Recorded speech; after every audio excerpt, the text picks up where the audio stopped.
Hello friends, welcome to Sunitha kitchen. ఈరోజు మన ఛానల్లో సింపుల్ అండ్ టేస్టీ గార్లిక్ రైస్ని లేదా కారం అన్నంని ఎలా తయారు చేసుకోవాలో చూసేద్దాము. చాలా టేస్టీగా ఉంటుంది. ఇది ఒక రకమైన తాలింపు అన్నం అని కూడా పిలవచ్చండి.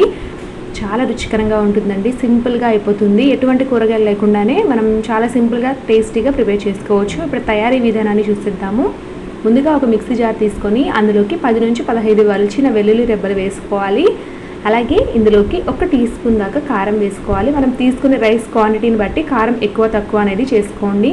అలాగే రుచికి సరిపడా ఉప్పు వేసి ఇలా కోర్సుగా గ్రైండ్ చేసుకొని ఈ పేస్ట్ని పక్కన పెట్టుకుందాము. ఇప్పుడైతే స్టవ్ మీద ఒక కడాయి పెట్టుకొని 2 టేబుల్ స్పూన్ల ఆయిల్ వేసి వేడి చేసుకోవాలండి. ఈ ప్రాసెస్ అంతా కూడా మీడియం ఫ్లేమ్లో చేసుకోండి. ఆయిల్ కాస్త వేడెక్కిన తర్వాత ముందుగా 2 టేబుల్ స్పూన్ల పల్లీలను వేసి 1 నిమిషం పాటు వేపుకోవాలి. ఈ పల్లీలు అక్కడక్కడ క్రంచీగా తగులుతూ ఉంటే గార్లిక్ రైస్ అనేది చాలా టేస్టీగా ఉంటుంది. పల్లీలు లైట్గా వేగిన తర్వాత 1 టేబుల్ స్పూన్ దాకా పోపు దినుసులు వేసుకోవాలి. పోపు దినుసులు కూడా బాగా వేగిన తర్వాత ఒక చిన్న ఉల్లిపాయని ఇలా కట్ చేసి వేసుకోండి. నేను సగం మీడియం సైజ్ ఉల్లిపాయ తీసుకున్నాను. ఉల్లిపాయ ముక్కల్ని కూడా మరొక 1/2 నిమిషం పాటు వేపుకున్న తర్వాత 4-5 ఎండుమిర్చి, 1 రెమ్మ కరివేపాకును వేసి మరొక నిమిషం పాటు వేపుకోండి. తాలింపు అంతా కూడా బాగా వేగిన తర్వాత ఇప్పుడు మనం గ్రైండ్ చేసి పెట్టినటువంటి ఈ వెల్లుల్లి పేస్ట్ ఉంది కదా, అది వేసుకొని 1-2 నిమిషాల పాటు పచ్చివాసన పోయేంత వరకు వేయించుకోవాలండి.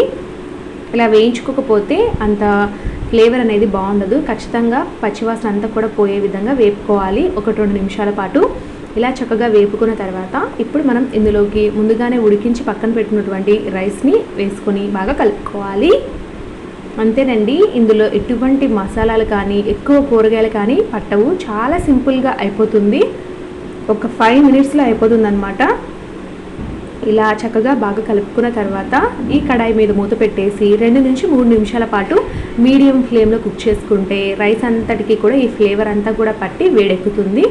సో 2-3 మినిట్స్ తర్వాత మూత తీసి చూద్దాము. మనకి ఎంతో టేస్టీగా ఉండే గార్లిక్ రైస్ లేదా కారం అన్నం రెడీ అయిపోయింది. సో వెంటనే స్టవ్ ఆపుకొని సన్నగా తరిగిన కొత్తిమీరని పైన చల్లుకొని వేడివేడిగా సర్వ్ చేసేసుకోండి. చాలా బాగుంటుంది. ఇందులోకి ఏదైనా సింపుల్ రైతా అయితే చాలా బాగుంటుందండి సైడ్ డిష్గా. సో తప్పకుండా ట్రై చేయండి.